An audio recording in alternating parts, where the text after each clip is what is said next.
Welcome to the Damascus Road podcast. On the road to Damascus, Paul had a radical encounter with Jesus and his life was changed forever. That is what we hope and pray for here. Now, on to this week's episode. So a really important question to start us off this morning, and Tyler already mentioned it. What did you want to be when you grew up? And I know the more correct or relevant question at this stage in our lives is something like, what field do you want to go into? Where do you see yourself in your career in 5 years? But I think there's something particularly fun about hearing what people wanted to be when they were young and didn't understand how much school or training or experience jobs took. Just pure imagination. So my imagined career path as a child was pretty linear. I wanted to be a scientist, and then I wanted to specialize as a biologist, and then I wanted to be a marine biologist because I love dolphins. But then I realized I'm a bad swimmer and the ocean is kind of scary, so then I moved to zoologist so I could stay on land, which then morphed into veterinarian, and then finally into doctor by the time I left high school. And doctor is definitely different from scientists and all of the animal-focused career options I had before that, but overall, that's a pretty logical sequence of jobs, I think. My little brother Jeff, on the other hand, was all over the place. One week he wanted to be a NASCAR driver, and then an astronaut, and then a park ranger, and then a pilot, and then a wildlife photographer. There was just no consistency with this child.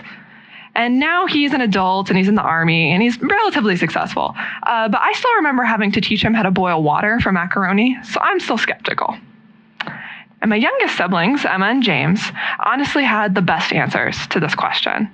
At some point when they were in the 4 to 5-year-old range, I asked them what they wanted to be when they grew up, and their answers did not disappoint. James responded that he wanted to be a bear hunter, which sounded pretty fearsome initially, but then he very quickly emphasized that he would never kill the bears, just catch the bears and then release them. And I think catch and release is the kind of thing that makes sense for fish, but not really for a 600-pound grizzly bear, but sure, okay. Emma thought about the question for a long time and then responded, I don't know, maybe a robot or a birthday present. And obviously, being a birthday present is the natural fallback career for those who can't make it in the cutthroat industry of being a robot. So really, this was a very savvy career plan from young Emma. And now Emma and James are older, and James wants to be a mechanical engineer, and Emma wants to do something in the medical field, which both of those are far more practical, but much less fun. And at least they can fall back on being birthday presents if those things don't work out. And in all likelihood, what you're doing for work now or what you're pursuing in school is different than what you wanted to do when you were a kid. That is, unless you are my friend Peyton, who drew maps and roads for fun as a child, and now is a civil engineer who does road design. But not all of us can be as practical as young Peyton was. For many of us, what we're doing now is not really what we thought we would be doing when we were kids. And now people ask us what our majors are, or what we do for work, or what our career goals are going to be, which generally we can answer pretty easily. But what about this question, which I think this is what we're really trying to get at when we think about what we want to be when we grow up. What is your purpose? And when we're thinking about purpose, we tend to equate it with our careers or with big accomplishments, because this is what our culture thinks. Your purpose is your work, if your job is considered important enough, or your major successes. But not all jobs are considered purpose-worthy, and only certain accomplishments get to count when we're talking about purpose. And as you can probably guess or may have experienced, this doesn't work out great for us in reality.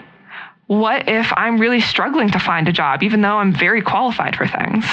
What if I have a really great, really impressive position, but I hate what I'm doing? Or I have that impressive position, and then that company goes out of business, and I lose that job? And what if I've been doing my job really well, but it's in the background, nothing that gets the recognition of accomplishment that we consider important? And of course, this view that purpose equals our jobs devalues a lot of positions, like food service, retail, custodial staff, behind-the-scenes administrative people who support a lot of other positions, stay-at-home parents and homemakers, and many minimum wage or barely better than minimum wage jobs. We don't think of those jobs as worthy enough to be our purpose. Or if someone is in them, we think, you just want to work at McDonald's, that's it for your purpose. And so we unconsciously or consciously devalue those positions and the people that have them. And that view is faulty, and it doesn't respect the dignity of people in a variety of jobs. And we've seen just how faulty that view of purpose equaling what our work is throughout the pandemic, as many of the jobs that are considered essential are not the jobs we normally think of as purpose-worthy. And with so many people losing their jobs or being furloughed, the idea that our job is our only purpose or source of worth falls apart pretty quickly. When we view purpose as equivalent to our jobs and accomplishments, we struggle to find what our purpose is, and we end up making choices about our time and commitments from a place of insecurity and hurry. Am I in the right major? Should I take more credits this semester? Should I find more research, more opportunities, more internships, more clubs to join? Will this job look good for me? Should I be angling for a promotion? Should I do more, try to be more, strive to accomplish really impressive things so I can finally find my purpose?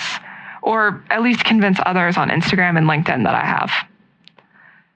Purpose for many of us has become a far-off goal, something we will find one day when we attain the right combo of degrees, jobs, and social standing. Maybe when we graduate, when we get a different job, when we're married, when we can afford a new home or a new car, when the kids are finally out of the house. Then my purpose will become clear. And I just have to do all of the right things perfectly until then. Easy, right? And for followers of Jesus, purpose and calling can become synonymous. And calling gets really complicated. Maybe I'm called to start a nonprofit, to help the helpless, to head to Africa as a missionary, to serve in ministry because I don't think doing a secular job matters enough to God. God has really big plans for me if I can just figure out what those plans are. But let's consider a different idea of purpose this morning.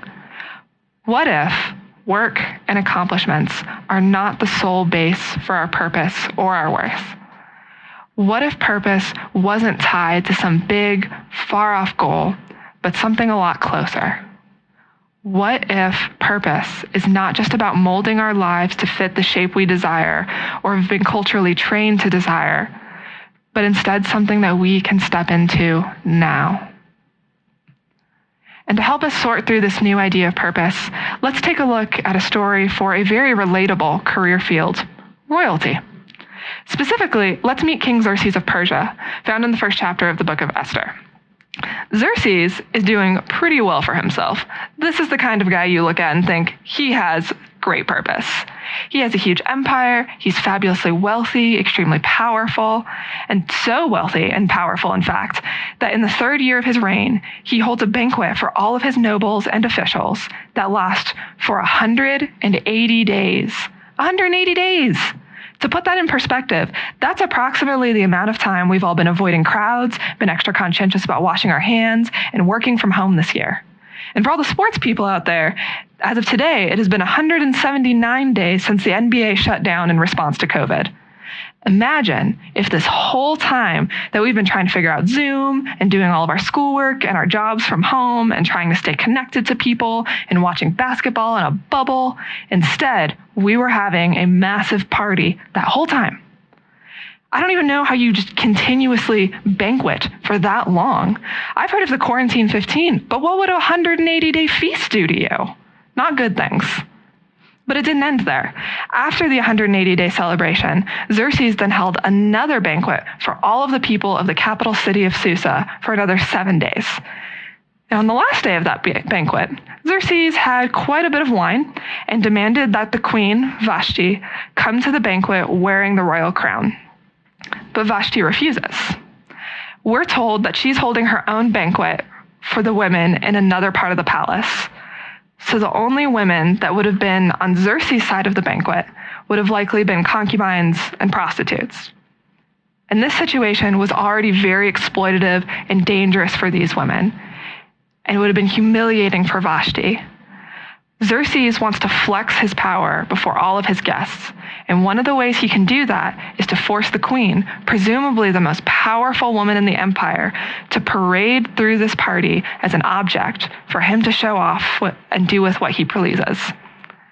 If you haven't noticed, Xerxes is not a great guy, to put it lightly. And when Vashti refuses, the king is furious. Xerxes and his officials take Vashti's refusal as a deeper threat to all the men of the kingdom and decide to make an example of her by removing her from the throne, exiling her, and choosing a new queen to take her place. And to find this new queen, his advisors decide that the best way to do this would be to find lots and lots of young, beautiful women, bring them into the king's harem, give them beauty treatments, and then whoever can please the king the best gets to become queen. Again, Xerxes is not a good guy, and really a lot of the men he surrounds himself with are not either. And as terrible as this plan of forcing women into a harem for a cruel and impulsive king is, this is where we finally get to meet the most important person in this story, a young Jewish woman named Hadassah, better known to us as Esther.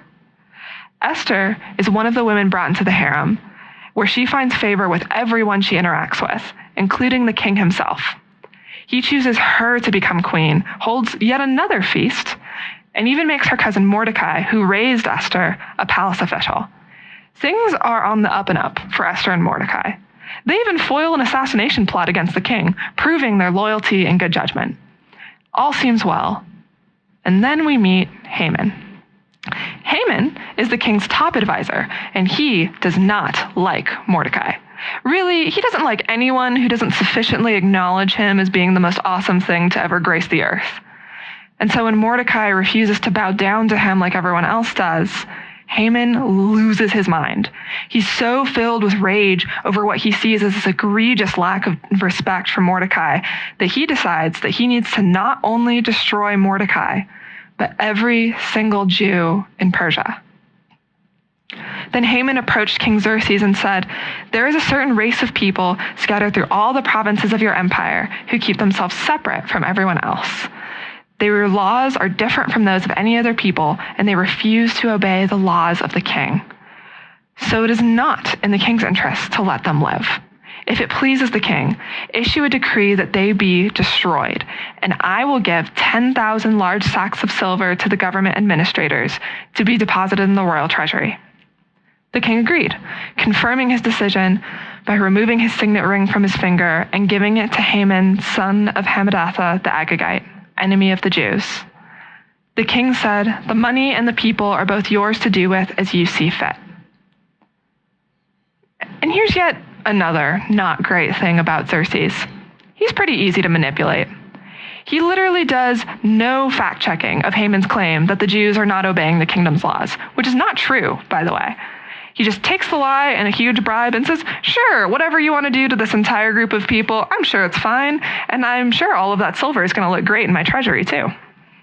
A few verses later, messengers are sent all over notifying the populace that a year from that time, every Jew, young and old, men and women, adults and children, will be slaughtered. And at that time, we read that Haman and Xerxes casually sit down to have a drink together, while all of the people of their kingdom are in chaos. And of course, this plunges the Jewish population of Persia into confusion and mourning.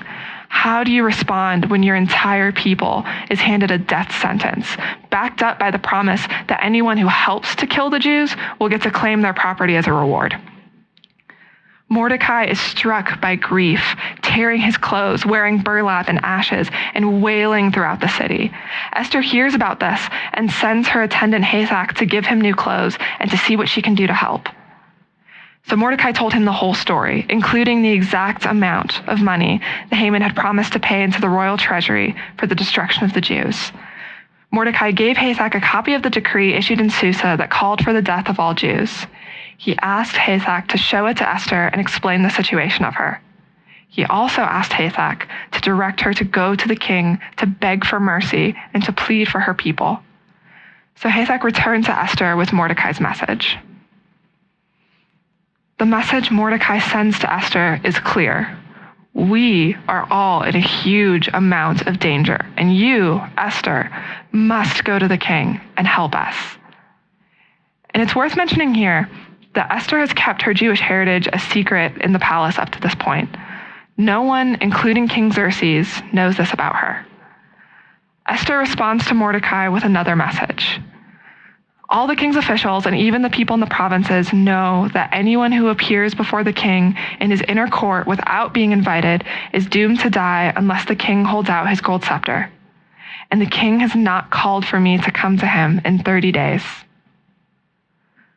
The stakes for Esther are very real. She has access to a huge amount of power as queen, but even she is limited here. Going to the king without an invitation could get her killed, and it's been a month since she's received an invitation from him. She would be all too aware of what happened to Vashti for disobeying Xerxes, and so understandably she is very wary of the plan Mordecai gives to her.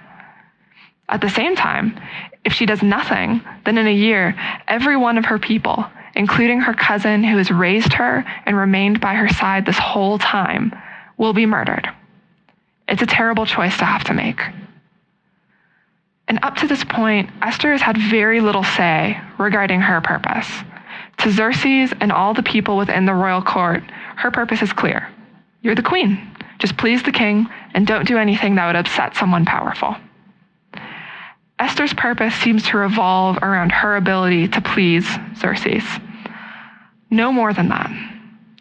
But what if there is something else? What if Esther's purpose is bigger than the one that she's been forced into up to this point? What if, in this dangerous, difficult choice, there's something bigger than the story she's in to step into? And if you know the end of the story already, it might be easy to think that Esther's real purpose is clear. Of course she should go to Xerxes. Of course she should intercede for her people. Of course that's the right thing to do. But I don't think it's that simple for Esther. And thinking of it that way keeps us from seeing something really important about purpose. Everything up until now has told Esther that her job, her singular ambition, is to be a silent, pleasing queen. Keep Xerxes happy, don't end up like the previous queen, and maybe try to help your family if you can, but don't get too ambitious about that.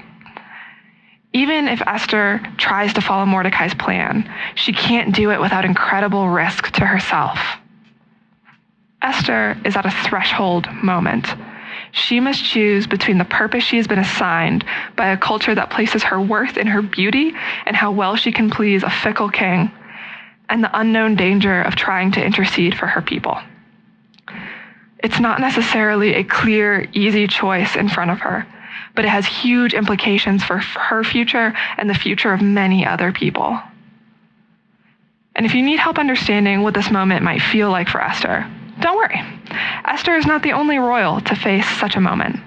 And in fact, Mulan, Disney royalty in her own right, faces a threshold moment of her own. And if you think about it, the stories of Mulan and Esther actually have a lot of similarities. They're both hiding their true identities in their position. Esther is hiding that she is Jewish, and Mulan is pretending to be a man in the Chinese army. They both gain a lot of favor and respect and do really well at their positions. And they both seem to have an obvious purpose. For Esther, just being the queen. And for Mulan, initially she's told by her family that her purpose is to marry well. And then she turns that into taking her father's place in the army to protect him. Much like Esther and Mordecai stopping an assassination plot, Esther has a huge moment, or Mulan has a huge moment, where she faces down the leader of the Huns and cleverly takes out his forces with a well-aimed cannon shot that causes an avalanche, saving her friends and fellow troops in the process. It's pretty awesome. But she's wounded in that confrontation, and that ends up revealing to everyone that Mulan is not who she says she is. And although the laws would say that she should be executed for this lie, she's ordered to just go home, and the rest of the soldiers leave her in the mountains. Alone and suddenly stripped of her position as a soldier, Mulan starts to doubt what her purpose is. Hi. I should never have left home. Hey, come on. You went to save your father's life. Who knew you'd end up shaming him and disgracing your ancestors and losing all your friends? You just gotta learn to let these things go. Maybe I didn't go for my father. Maybe what I really wanted was to prove I could do things right. So when I looked in the mirror, I'd see someone worthwhile. But I was wrong. I see nothing.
home is that way?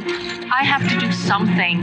Did you see those Huns? They popped out of the snow like daisies! Are we in this together or not? Well, let's go kick some honey buns!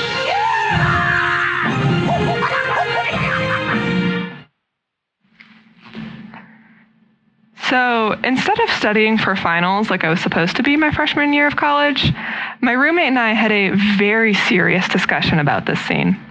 We had previously agreed that Mulan is indeed the best Disney princess, because she is. But then my friend brought up this scene. Is Mulan just giving up in the first part here? Does her initial decision to just turn back and go home lessen what she does next, riding into the city? But I don't think that her starting to return home is the choice that mattered here. At that point, Mulan's purpose seems complete. She's kept her father safe, she saved the reinforcement troops in the mountains and many more people from the Huns, and she's literally been ordered to go home. She accomplished what she set out to do. She's done now. But then the Huns start popping out of the snow like daisies, and Mulan faces her threshold moment. She has to make the real choice now. She can go home, as she was ordered to do, hope her family remains safe, and doom thousands of people in the imperial city and ultimately all of China. Or she can try to warn the troops, facing people who no longer trust her and putting herself in danger to try to keep this threat from coming to pass. She can choose her own safety and remain in the purpose she's been given, a woman who's been told she can't fight and should just stay at home. Or she can face great danger in order to try and save many people. Does this sound familiar? Mulan is not guaranteed success if she chooses to go up against the Huns again. She might be mocked or even punished for going back to her army regiment. They might just ignore her. And even if she's able to get their attention, she may still fail when she faces the Huns in the imperial city. But if she just goes home, everything she's done means nothing. She will have saved herself, but lost the chance to be part of the greater story. And while my friend brought up a valid point about it seeming initially like Mulan is giving up in this scene, that's not the part that matters. What matters is that when she sees the Huns are still a threat, that both her friends and thousands of other people she's never met are in great, great danger, she chooses to go all in. And Esther is facing a very similar moment. She may have access to the king and potentially the power to save her people, but she could face death in trying to do so. Mordecai has a powerful response to her here. Mordecai sent this reply to Esther. Don't think for a moment that because you're in the palace, you will escape when all the other Jews are killed. If you keep quiet at a time like this, deliverance and relief will come to the Jews.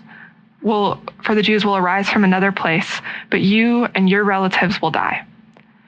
Who knows if perhaps you were made queen for just such a time as this? What if you were queen for such a time as this?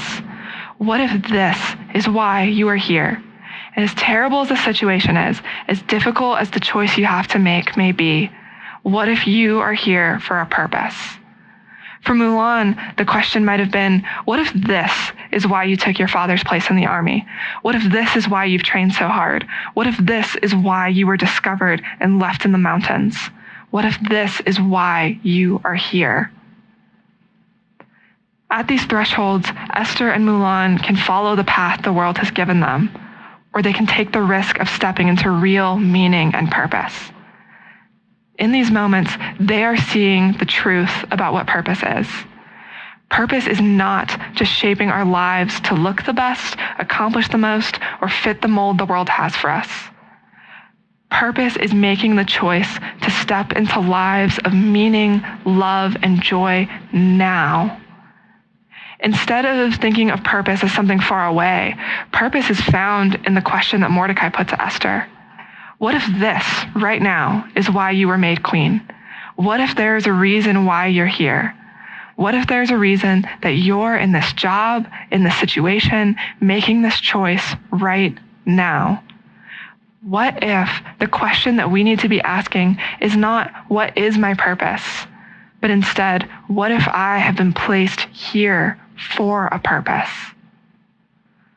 When we make purpose only about something big that we will arrive at sometime in the future, we miss out on all the ways God is calling us into purpose now. God cares about what we do, but God cares far more about who we are becoming. The prophet Micah speaks into this as well. What can we bring to the Lord? Should we bring him burnt offerings? Should we bow before the Most High with offerings of yearling calves? Should we offer him thousands of rams and 10,000 rivers of olive oil? Should we sacrifice our firstborn children to pay for our sins? No, O people, the Lord has told you what is good, and this is what he requires of you: to do what is right, to love mercy, and to walk humbly with your God. God doesn't say, sacrifice all of our time and relationships on the altar of our accomplishments, or to climb the highest ladders of our careers, or to always be striving for what's bigger and better and more impressive. God says, walk humbly with me. And I love the imagery of walking here. It's not rushing, not sprinting, not always trying to get to the next task and the next promotion, the next big thing, but simply walking alongside our loving Creator. When we walk, we're slower, we're more attentive, we're more able to see and to listen to what God has for us in that moment. God calls us into new threshold moments all the time, choices to step into purpose, joy, and meaning instead of striving and hurry.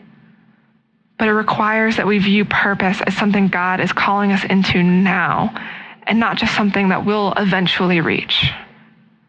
If I only think about my current job as a stepping stone to bigger things later, I miss out on all of the ways God is calling me to reveal the character of Jesus and to love others well in the position I'm in now as a tutoring coordinator. What if I've been placed here where I am for a purpose? And looking at my job from that perspective, I can see all of the small threshold moments I find myself in day to day and week to week. I can rush to my next task and get a little more done, or I can pause and greet the tutors and students as they come in for their appointments and communicate that I respect and value them. I can ignore that my coworker is clearly stressed out and just focus on my own work, or I can make the time to check in with them and see how they're doing. I can hurry through my day, just reacting to everything happening around me, or I can pause, reflect, and choose to recenter my emotions and thoughts on God and on the people around me. And even if I eventually change jobs or do something different, it will matter that I've chosen these small purpose moments that will form my character and my relationships in positive ways. And beyond our work, this idea of purpose as something we can choose to step into right now flows over into every part of our lives. We have threshold moments in our friendships, our dating relationships, and our marriages, choosing to resolve conflict when it's hard, choosing to be vulnerable when we'd rather gloss over our hurt, choosing to put in the time and attention when it would be easy to just drift apart. We have threshold moments in our spiritual lives, choosing to pray and lay down our burdens and our doubts and our fears to God when we would rather just numb and ignore them. Choosing to Sabbath and to rest when everything else around us wants us to prove just how productive and successful we can be. Choosing to show up to a small group or to get coffee with someone in your church community over trying to just go through our lives alone. We have threshold moments in trying to live justly and do what is right, choosing to do the work to understand where someone is coming from, choosing to learn more about history and trauma that we might not have heard about before, choosing to change our behavior, our words, and our choices when we see where we've been wrong. We have threshold moments in learning to grow in emotional and spiritual maturity, choosing to engage with our emotions over just numbing them, choosing to work through our internal narratives that cause us to spiral in unhealthy thought patterns, choosing to communicate our hopes, our fears, and our expectations with others in healthy ways so that we can grow in deep and flourishing relationships. What if you've been placed here for a purpose? What if the choice in front of you is the one that could change your life? What if all of our threshold moments, big and small, are what are growing us over time into people of purpose, people who can hear God's call in each moment of our lives and follow it, who take the risk to step into God's story? What purpose is God calling you into in this moment and in this season right now? What if you've been placed here, right where you are, for a purpose? Esther chose to step into the purpose God was calling her into. Rather than choosing to keep up appearances and maintain the status quo, Esther responds to Mordecai's question powerfully. What if this dire situation in which many, many lives are on the line is why she's queen? What if this is the purpose God has been calling her into? What if she has been placed here for this purpose? In response to Mordecai's question, Esther says this: "Go and gather all the Jews of Susa and fast for me. Do not eat or drink for 3 days, night or day. My maids and I will do the same. And then, though it is against the law, I will go in to see the king. If I must die, I must die." Not only does Esther choose to step into purpose, she does it with great intentionality and confidence. Fasting in Scripture is almost always accompanied by prayer, as the lack of food offers us more time and physical reminders of our reliance on God for all of our needs. Esther isn't responding to this situation reactively, but in a way that opens up space for God to work and allow for wise decision-making. For us to be responsive to the purpose God is calling us into, we have to be actively seeking what God is saying, slowing down our own thoughts and worries long enough to listen. And after 3 days of collective fasting, Esther comes up with a clever, well-laid plan that secures the safety of the Jews of Persia for a long time to come. It's not the kind of plan that you come up with in a 5-minute brainstorming session. It's the kind of plan that comes from deep reflection, which is only possible when we slow down. Esther and Mordecai ultimately are successful in rescuing their people. And perhaps God would have always rescued them here. But in choosing the purpose God was calling her into, Esther stepped into the greater story of God's people, and we read about her even now. We can't ruin or derail God's plans with our choices. God is much bigger than that and can use all things for God's purposes. But God does invite each of us into that purpose, giving us an opportunity to share in God's story. God asks us, what if I made you for just such a time as this? And invites us to find our purpose and meaning right here. The threshold moment Esther steps into is really big and dramatic, and it's easier for us to read about what the effect of her choosing to step into purpose is in her story. And even in Mulan, we go from Mulan doubting herself and her purpose in the mountains to her saving all of China by the end of the movie. But what if our threshold moments aren't quite that big and obvious? Do they matter less? A long time after we meet Esther and Mordecai and they save the Jews of Persia, we meet a different Jewish man named Saul from Tarsus. Saul was a Pharisee, and a zealous, intense one at that.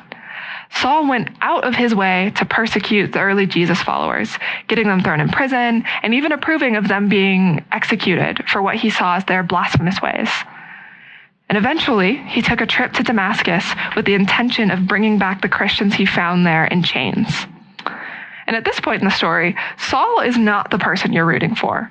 He's the villain. He's the relentless antagonist trying to end the movement of God's people following Jesus after his death and resurrection. But along the road to Damascus, Jesus appears to Saul, this unbelieving, judgmental, persecuting Pharisee. Jesus asks him, "Why are you persecuting me?" And suddenly, Saul becomes blind. And while this is happening, we also meet a Jesus follower named Ananias in Damascus.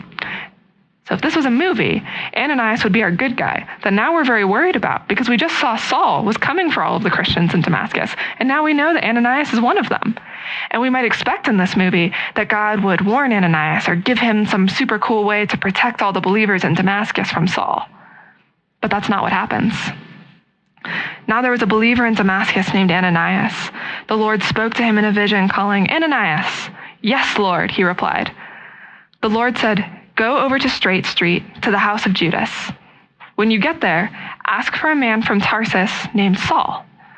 He is praying to me right now. I have shown him a vision of a man named Ananias coming in and laying hands on him so he can see again." "But Lord," exclaimed Ananias, "I've heard many people talk about the terrible things this man has done to the believers in Jerusalem, and he is authorized by the leading priests to arrest everyone who calls on your name." But the Lord said, "Go, for Saul is my chosen instrument to take my message to the Gentiles and to kings, as well as to the people of Israel. And I will show him how much he must suffer for my name's sake."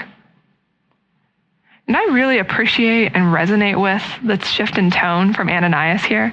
He starts off so ready. "Yes, Lord, I'm ready. Tell me what I got to do." But as soon as God tells him, his response is, "Oh, but not that thing. That's not what I want." Saul is terrible, after all. Why would God want Ananias to go heal him? I can see Ananias thinking, why don't we wait for someone better? Maybe someone less prone to throwing all of us in prison? I could be doing something more safe or better or literally anything else but talking to this terrible guy. Why this God? But God is clear. Saul is who he wants to share the good news with the Gentiles and the Jews alike. Ananias has a threshold moment here, and he can choose to step into God's purpose, uncomfortable though it may be, or he can just walk away. So Ananias went and found Saul. He laid his hands on him and said, "Brother Saul, the Lord Jesus who appeared to you on the road has sent me so that you might regain your sight and be filled with the Holy Spirit." Instantly, something like scales fell from Saul's eyes and he regained his sight. Then he got up and was baptized. Ananias chooses to faithfully step into the purpose God calls him into, and it changes Saul's life. Saul is healed from his blindness and is immediately baptized. And just a few verses later, we read that Saul is powerfully preaching the good news of Jesus in the synagogues of Damascus.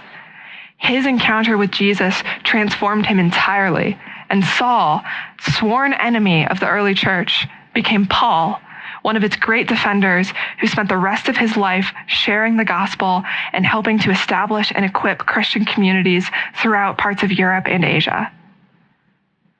The purpose moment God calls Ananias into probably didn't seem like a big deal at the time. He had no idea who Saul was going to become. It just would have seemed uncomfortable and maybe not what Ananias would have picked.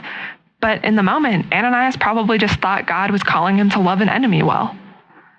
Ananias' choice to step into purpose ended up rippling through the entire Christian world at the time and into history. Paul wrote much of the New Testament that we still read and teach today and set precedents for church life that ground our communities even now. God is not limited by our choices, but is able to use even our smallest moments of purpose in a bigger, more beautiful way than we ever could have accomplished on our own. What if we've been placed here for a purpose? Think about your day-to-day life. What threshold moments do you see? What small and big moments of purpose is God calling you into? And if you're having a hard time thinking of what those might be, that's okay. Practice being attentive to them this week, purposely seeking out God's call in all of your choices. Our ability to see and respond to these threshold moments is dependent on our ability to hear God's voice clearly in the midst of a very busy, very noisy world. So what does that look like for you? Do you need to slow down and step away from some of the busyness and distractions, setting aside a time or even a few times throughout the day to just quietly be with God and listen? Remember that Esther's first action in responding to the purpose she was called to was to fast, to purposely do less and create margin in her life to thoughtfully consider her next steps. God calls us to walk humbly alongside him, not run out ahead. And while we aren't able to see too much of Ananias' spiritual practices in his story, we can see that he clearly sought God's voice enough to be able to hear it and respond to it when God called him. How can you create margin in your life to hear God more quickly? You might set aside an hour or two without your phone or internet just to be still, go out into nature, or even try fasting like Esther did to create that space. And you can use that extra margin to consider the question that Mordecai asked of Esther. What if you are here for just such a time as this? We are in a super weird, chaotic season right now, and it's easy to find ourselves distracted and discouraged in what we're doing. But take the time to slow down and think about this question. What if you are in your particular context for a reason? What might that be? Is there an opportunity to love someone around you well, for you to connect with a resource that you really needed, for growth or for rest that you've been putting off to finally happen? Jesus said the core of following his way was loving God and loving others well, and we can choose to do that every day in every moment. And while we may not always see the ripples of these threshold moments and how God uses them to God's greater purpose, we can still step into that purpose now. After all, who knows if you were placed here for just such a time as this? Let's pray. Lord, I pray just that you put that question on our hearts this week. What if you made us for just such a time as this? Even if that time is hard and confusing, I pray that you reach through the distraction and the noise, God, to help us to hear your voice clearly, to see all the small and big moments of purpose that you are calling us into every day. I pray just for clarity. I pray for space for us to sit and listen to you, to be able to discern your true voice that gives us truth and comfort and hope, even when everything else seems very confusing and very hard.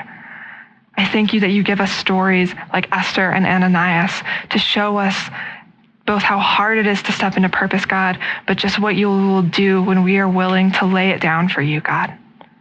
We love you, Lord, and we pray all of this in your Son's name. Amen. Thank you for joining the Damascus Road podcast. Our mission is to follow Jesus together by being with God, loving everyone, transforming people, developing leaders, growing new ministries, and changing the world. You can find out more about us online at DamascusRoadTucson.com.